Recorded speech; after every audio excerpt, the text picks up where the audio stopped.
जय श्री राम दोस्तों, आपका स्वागत है agriculture deep idea YouTube channel पर। आज की वीडियो के माध्यम से हम बात करने वाले हैं सोयाबीन की फसल पर बुआई के समय कौन सी खाद डालें।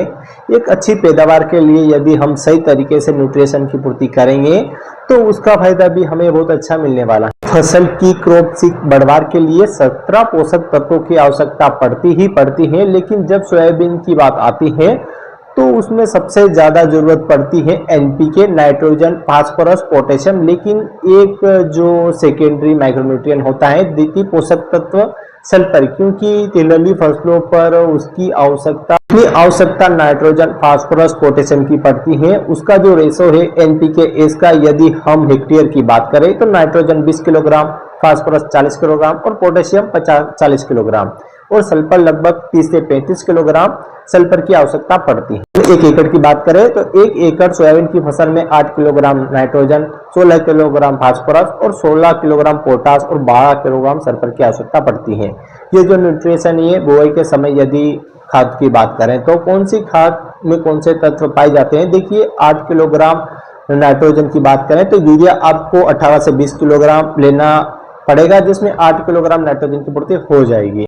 यदि हम 16 किलोग्राम फास्फोरस की बात करें तो SSP single super phosphate 100 kilogram प्रयोग करेंगे तो 16 किलोग्राम फास्फोरस उपलब्ध हो जाएगा। यदि हम 16% पोटास की बात करें, यदि हम म्यूरेट और पोटास 35 से 40 किलोग्राम 1 एकड़ में प्रयोग करेंगे तो आसानी से 16 किलोग्राम पोटास उपलब्ध हो जाएगा।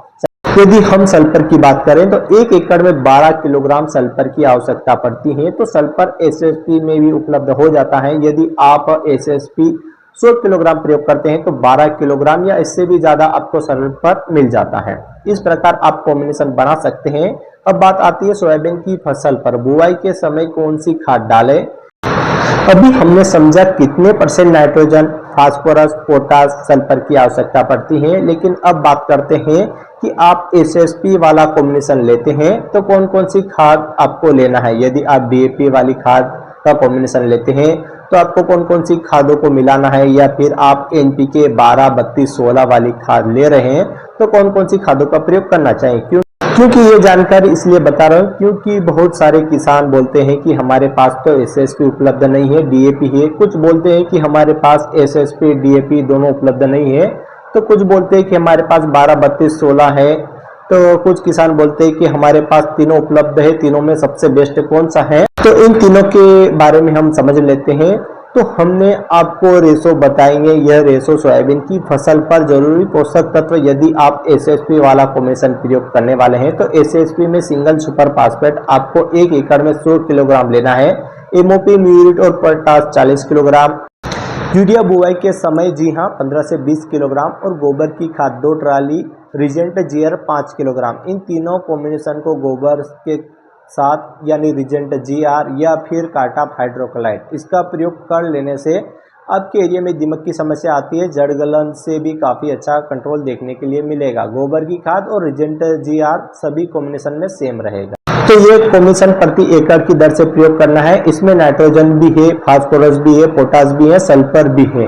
तो सल्फर में कैल्शियम की मात्रा होती है, तो कुछ में जिंक भी रहता है, तो कुछ में बोरॉन भी रहता है। तो एसएसपी की बात करें तो ये बात हो गई एसएसपी वाला कॉम्बिनेशन की, प्रति एकड़ की दर से प्रयोग करना है। लेकिन यदि आप एसएसपी वाला नहीं मिला पा रहे हैं तो डीएपी वाला कॉम्बिनेशन भी आप ले सकते हैं। यदि डीएपी वाला कॉम्बिनेशन तैयार कर रहे हैं तो डीएपी में डाई अमोनियम फास्फेट 1846 आपको लेना है 40 से 50 किलोग्राम। एमओपी, म्यूरेट और पोटास यानी 25 से 30 किलोग्राम। सल्फर आपको लेना है क्योंकि ऊपर वाला जो कॉम्बिनेशन है एसएसपी उसमें सल्फर मिल गई थी, लेकिन इसमें अलग से मिलाना पड़ेगा।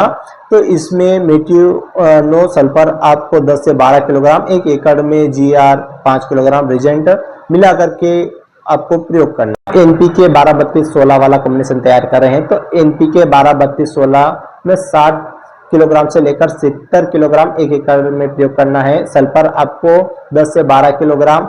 एनपीके 12, 32, 16 में नाइट्रोजन 12%, फास्फोरस 32% और पोटास की मात्रा आपको 16% मिल जाती है। यह जो परसेंट है दोस्तों, आप एनपीके नाइट्रोजन 12%, इसका मतलब यह है कि आप 100% यानी 100 किलोग्राम नाइट्रोजन लेते हैं एनपीके 12, 32, 16, जिसमें 12% आपको नाइट्रोजन मिल जाता है। प्रकार आप समझ सकते हैं एनपीके 12-32-16 के साथ सल्फर मेटोनाइट यानी 10 से 12 किलोग्राम, गोबर की खाद और एजेंट जीआर का तो आपको प्रयोग करना ही है।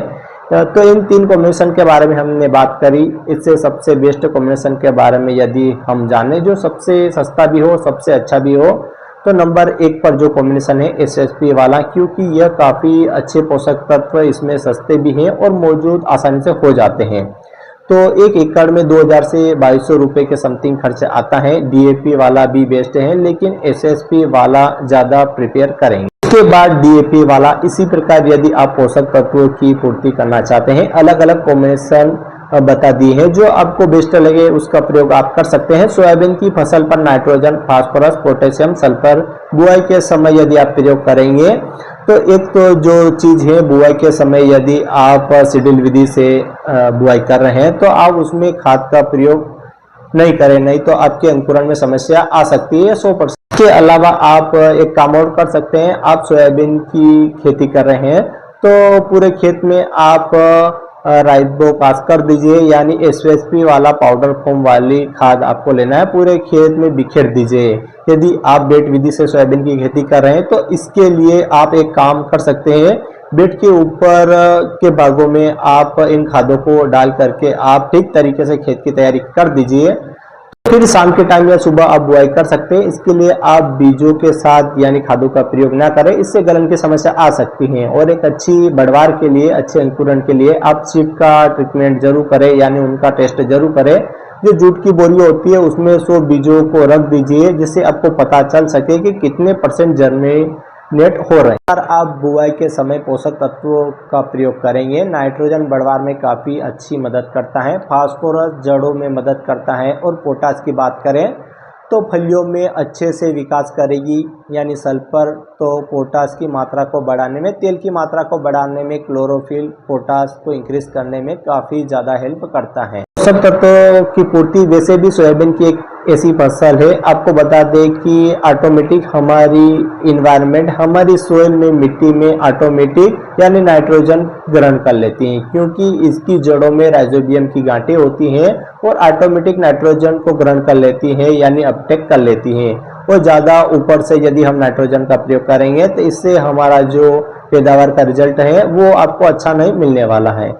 जब आप खड़ी फसल में प्रयोग करेंगे खादों का तो फिर लीचिंग डाउन की समस्या आ सकती है, जिससे आपको अच्छे परिणाम देखने को नहीं मिल पाएंगे। तो इसके लिए दोस्तों आप बुआई के समय एक अच्छी खाद और एक अच्छी पैदावार के लिए आप सोयाबीन से निकालना चाहते हैं तो बेड से सोयाबीन की खेती करें, चाहे आप 1 एकड़ में करें या आधा बीघे में करें, यानी ड्रिप आप लगा भी सकते हैं या नहीं भी लगाए तो भी चलेगा, मल्चिंग लगाने की आवश्यकता नहीं है। वैसे आप ड्रिप को लगा सकते हैं, मल्चिंग को लगाना जरूरी नहीं है। आप खेती कर रहे हैं तो 18 से 20 इंच पर आपको सोयाबीन की बुआई करना है, बहुत अच्छा फायदा मिलने वाला है सोयाबीन की फसल पर एक अच्छी पैदावार के लिए। अब देखिए 5 से 7 कुंटल तक उत्पादन निकालने के लिए आप बेसिक यानी बेसल डोज का प्रयोग ना करेंगे, सिर्फ गोबर का खाद का प्रयोग करेंगे तो भी इतना तो एवरेज निकल ही जाता है। लेकिन जब आपको 12 कुंटल, 14 कुंटल, 18 कुंटल या 15 कुंटल तक निकालना है तो एनपीके की मात्रा को हमें बुआई के समय ठीक तरीके से प्रयोग करना पड़ेगा। तो अब बात समझ लीजिए, इस प्रकार हमारे किसान भाई बुआई के समय सही खादों का प्रयोग करेंगे तो इन सभी कॉम्बिनेशन में एसएसपी वाला कॉम्बिनेशन सबसे बेस्ट है। अगर हमारे द्वारा दी गई जानकारी अच्छी लगी, चैनल को सब्सक्राइब करें, वीडियो को लाइक करें और ज़्यादा से ज़्यादा अन्य किसान भाई की वीडियो शेयर करें। तब तक के लिए safe and safe, take care. जय हिंद, जय भारत, जय श्री राम।